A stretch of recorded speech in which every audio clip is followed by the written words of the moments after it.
local restaurant calls us to just do a clean. You can tell it's soiled. So we were originally going to do a polish and everything, but they don't have the time. As far as they're open 7 days a week, and yeah, didn't have the time. So we're just gonna go do the clean, and then come back another time, hopefully. And that's what they say. And we have to do the whole thing again, clean and polish. But anyway, we should be able to get looking a little better. It's definitely not gonna look, it's gonna be more of a flat like that. That one's got a little shine because there's been a rug on top of it forever. But anyway, yeah, the floor's full service needs to be done, but I can tell why they want to get something done on it now, because yeah, really is.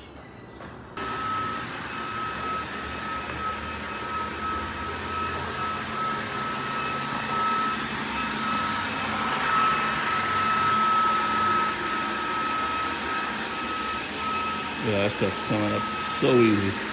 So what I did is I went ahead and pre-sprayed it with carpet details, and then I got another neutral rinse in here just to give it 1-2 punch. So the carpet detail is really breaking up that heavy dirt and soil.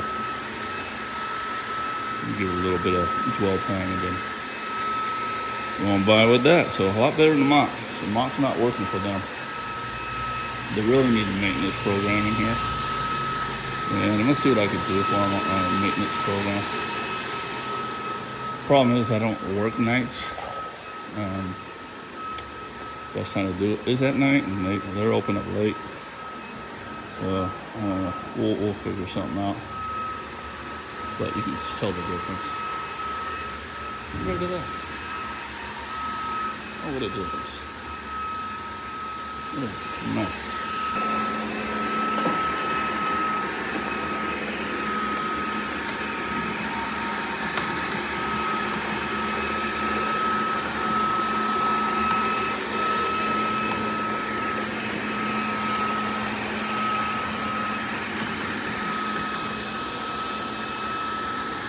Yeah. Much better. Putting a light polish on here, just a light one, just to make it look more uniform and beautiful, but not too much, so I have to go all crazy on it next time, stripping it off or anything like that. But if I use an SPP pad, it'll be just perfect. All right, so that's it for this one, guys. See you next one.